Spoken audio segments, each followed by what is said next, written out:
Welcome, dear friends. Today we are going to the startling life of Larry Holmes, where fame and money define pure success all mixed together. From defeating the world boxing legends to winning trophies to entertaining the world, Larry Holmes has set a name that is impossible to ignore. With a jaw-dropping net worth of $18 million, a collection of luxurious homes, and a fleet of cars that will make your heart race, Holmes did not just have a dream, he created a lifestyle many can only envy. Behind the glim and glitz lies pain and suffering through the formative years. Without delaying it any further, in this video we are going to look at the lifestyle of this heavyweight boxing legend, his early life, an introduction to boxing and his illustrious career, and later on post-boxing career. Before we do, consider subscribing and giving us a like.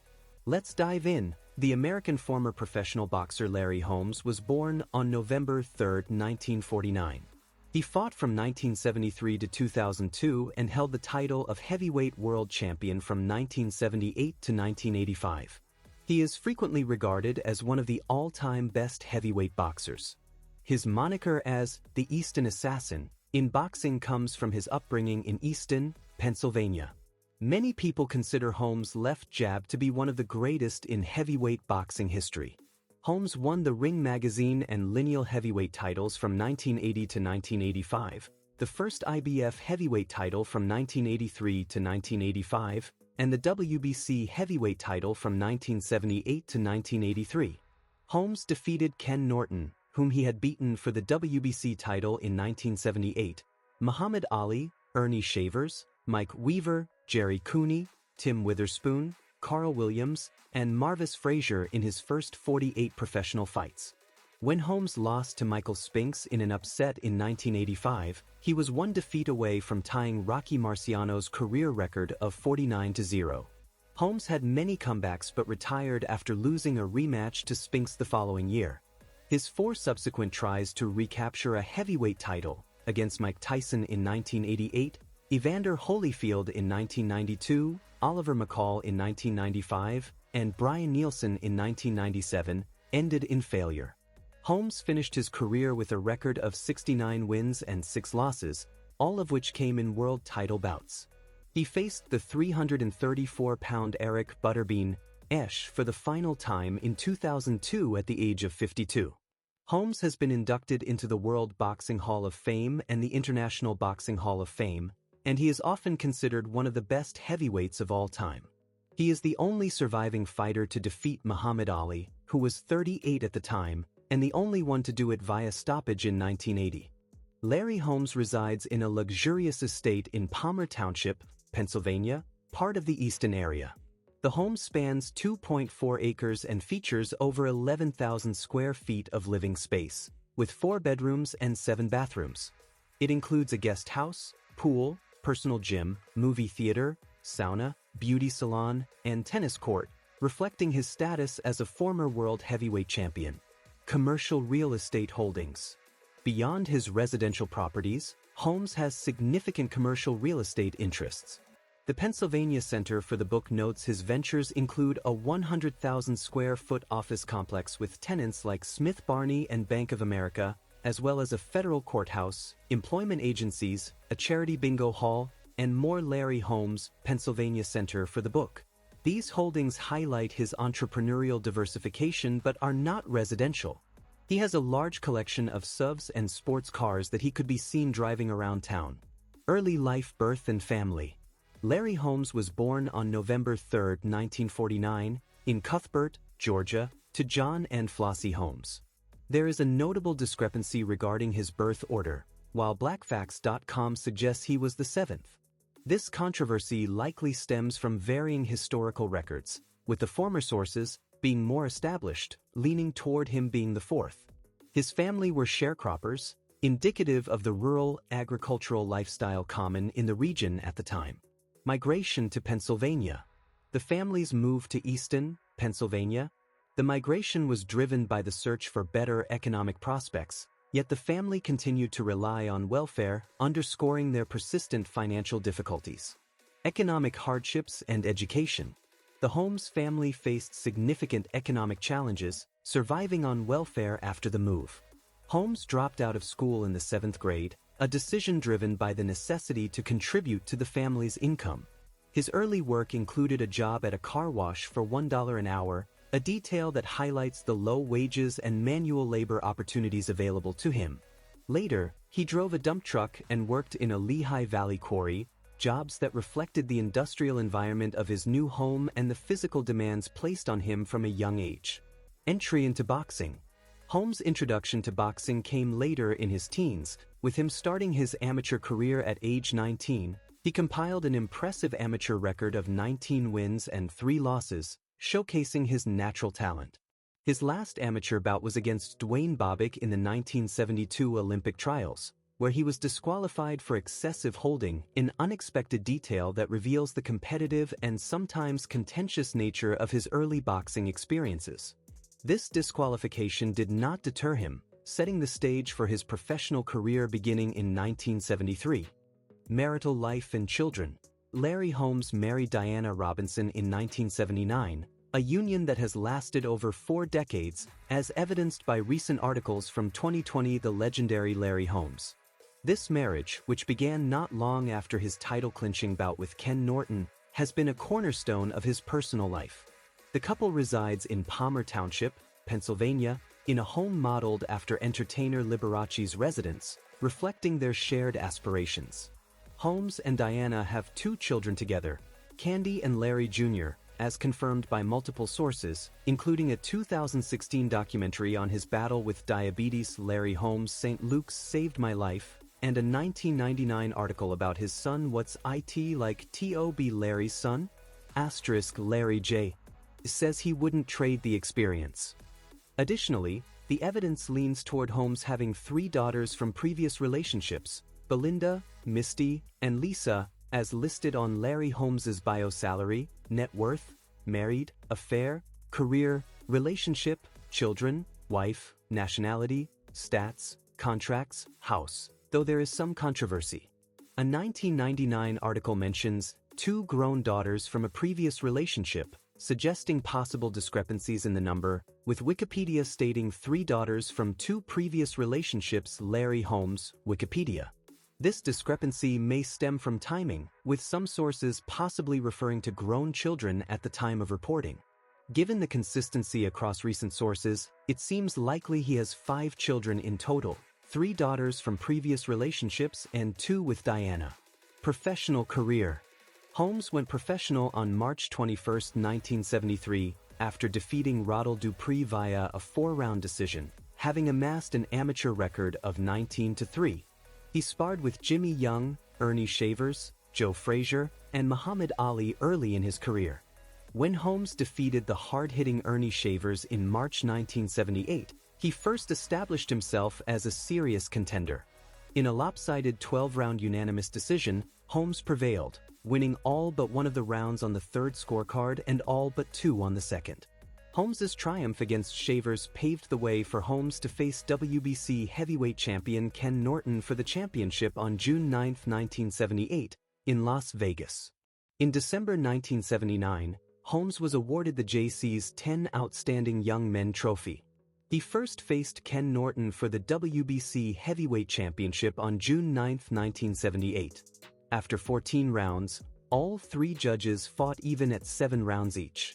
Holmes mounted a strong comeback in the 15th round, winning 2 of the judges' scorecards and claiming the title by split decision. Holmes' first 2 title defenses were dominant. He easily knocked out Alfredo Evangelista and Ossie Ocasio. His 3rd defense, on June 22, 1979, was against Mike Weaver, who had a modest record of 19-8 and was largely considered an underdog. However, after 10 tough rounds, Holmes dropped Weaver with a right uppercut in the 11th. In the 12th round, Holmes aggressively attacked, forcing Weaver into the ropes and landing powerful right punches until the referee stopped the fight. Holmes later said, "This man knocked the devil out of me. You'll give him credit now." On September 28, 1979, Holmes faced a rematch with Ernie Shavers, who had earned the shot after knocking out Norton in 1 round. Holmes controlled the first 6 rounds, but in the 7th, Shavers knocked Holmes down with a powerful overhand right. Holmes got up, survived the round, and came back in the 11th round to dominate Shavers, prompting the referee to stop the fight. Holmes' next 3 title defenses were knockouts over Lorenzo Zanin, Leroy Jones, and Scott Ledoux, defeating Ali. On October 2, 1980, Holmes defended his title against Muhammad Ali at Caesar's Palace in Las Vegas. Ali, attempting to become a 4-time heavyweight champion, was dominated by Holmes, losing every round. In the 10th round, Ali's trainer stopped the fight, giving Ali his only stoppage defeat. Holmes was then recognized as the world heavyweight champion by the ring. Ali later blamed his poor performance on thyroid medication, which helped him lose weight but left him drained. Despite the victory, Holmes showed signs of sadness, tearfully expressing his respect for Ali. Trainer Richie Giachetti called the fight the worst sports event I ever had to cover, while Sylvester Stallone, ringside for the bout, compared it to watching an autopsy on a man who is still alive. The fight is believed to have contributed to Ali's Parkinson's disease. After 8 consecutive knockouts, Holmes defended his title against Trevor Berbick on April 11, 1981, winning by decision. 2 months later, he knocked out Leon Spinks in 3 rounds. On November 6, 1981, Holmes overcame a 7th-round knockdown to stop Ronaldo Snipes in the 11th. On June 11, 1982, Holmes defended his title against undefeated number 1 contender Jerry Cooney. The fight was surrounded by racial overtones, with Cooney labeled as the Great White Hope. Holmes dropped Cooney in the 2nd round, but Cooney fought back strongly. By the 10th round, Cooney was tiring, and in the 13th, Holmes knocked him down. Cooney's trainer stopped the fight after he rose, and Holmes retained his title. Afterward, Holmes and Cooney became close friends. Holmes defeated Randall, Tex Cobb and Lucien Rodriguez in one-sided decisions. On May 20, 1983, Holmes narrowly retained his title against Tim Witherspoon by split decision. Holmes later had an easy win over Marvis Frazier but faced resistance from the WBC, which refused to sanction his fight with Frazier and ordered a match against Greg Page. Holmes eventually relinquished the WBC title after the Frazier fight. In December 1983, Holmes was recognized as the IBF heavyweight champion. Despite a cancelled unification fight with Jerry Cutsey in June 1984, Holmes successfully defended the IBF title against James "Bone Crusher" Smith in November 1984, followed by a victory over David Bay in 1985. His next fight against Carl, "The Truth" Williams was unexpectedly tough, but Holmes won a disputed decision. Holmes's 20th defense came against light heavyweight champion Michael Spinks on September 21, 1985. Despite predictions of a Holmes victory, Spinks won by unanimous decision, making history as the first reigning light heavyweight champion to win the heavyweight title. Holmes had a rematch with Spinks on April 19, 1986, but lost again by a disputed split decision. Afterward, Holmes criticized the judges and promoters in a heated interview. Holmes retired from boxing on November 6, 1986, shortly after his 37th birthday. Return from retirement and later fights. On January 22, 1988, Larry Holmes came out of retirement with a $2.8 million purse to challenge Mike Tyson for the undisputed World Heavyweight Championship. Tyson dropped Holmes in the 4th round with an overhand right, and despite Holmes getting up, Tyson knocked him down 2 more times, leading to the fight being stopped. It was Holmes's only career knockout loss. Afterward, Holmes retired again. In 1991, Holmes returned to the ring and became an active fighter, competing on USA Tuesday Night Fights against up-and-coming fighters and journeymen. After 5 straight wins, he fought undefeated Olympic gold medalist Ray Mercer on February 7, 1992, winning a 12-round unanimous decision. This victory earned Holmes a shot at Evander Holyfield for the undisputed World Heavyweight Championship, but on June 19, 1992, Holyfield won by unanimous decision. Holmes fought Oliver McCall for the WBC title on April 8, 1995, but lost by a close unanimous decision. 5 months later, Holmes was back in the ring but expressed growing discontent with the sport.